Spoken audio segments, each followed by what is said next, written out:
Disney character am I? Come on. I have a big smile. I have a big smile. All right, second time lucky. Who can we get? Mushu! Yes! If you've not seen Mulan, go watch Mulan. Stretch my hands to you. Yeah, yeah.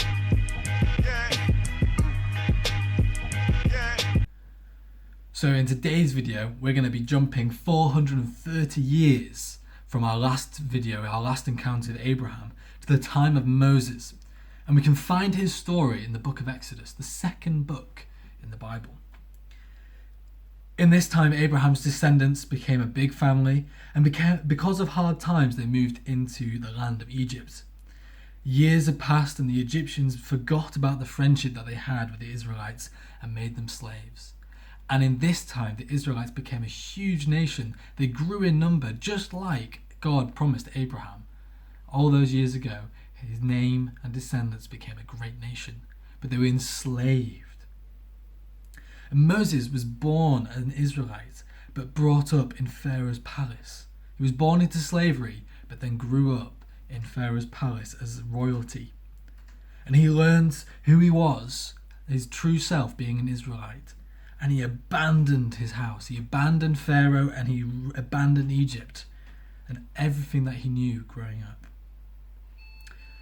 So let's read Exodus chapter 3 and see what happens when God calls Moses to free his people. Now Moses was tending the flock of Jethro, his father-in-law, the priest of Midian, and he led the flock to the far side of the desert and came to Horeb, the mountain of God. There the angel of the Lord appeared to him in flames of fire from within a bush. Moses saw that though the bush was on fire, it did not burn up. So Moses thought, I will go over and see the strangest sight, why the bush does not burn up. When the Lord saw that he had gone over to look, God called to him from within the bush, Moses, Moses. And Moses said, Here I am. Do not come any closer, God said. Take off your sandals, for the place where you are standing is holy ground. Then he said, I am the God of your father, the God of Abraham, the God of Isaac, and the God of Jacob. And at this, Moses hid his face because he was afraid to look at God. The Lord said, I have indeed seen the misery of my people in Egypt. I have heard them crying out because of their slave drivers, and I am concerned about their suffering. So I have come down to rescue them from the hand of Egypt and bring them up out of that land into a good and spacious land, a land flowing with milk and honey, the home of the Canaanites, Hittites, Amorites, Perizzites, Hivites, and Jebusites. That's a lot of words. And now the cry of the Israelites has reached me, and I have seen the way the Egyptians are oppressing them.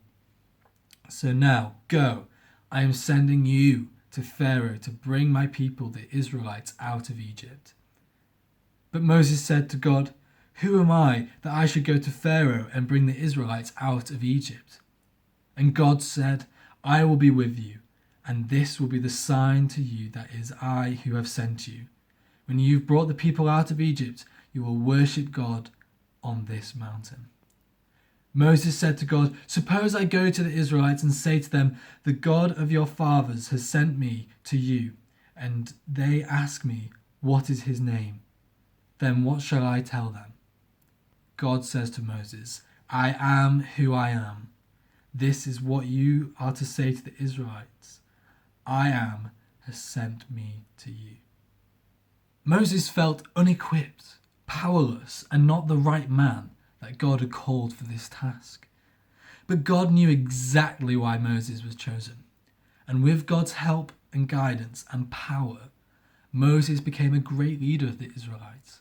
Moses led them out of Egypt. Moses led them through the desert for 40 years. He was a great leader because God trusted him. God called him to do that. And Moses, eventually, it took some time, Moses trusted in God that he knew what he was doing. I wonder, do you have any doubts about yourself? I know I surely do, and I resonate a lot with Moses. Sometimes I definitely feel unequipped to do things that God has called me to do. So I challenge you this week, make a list of all those things that you feel that you have doubts about and ask God to speak into them and for him to share why he loves you the way you are. Have a great week. Looking forward to catching up with you all in our Zoom call.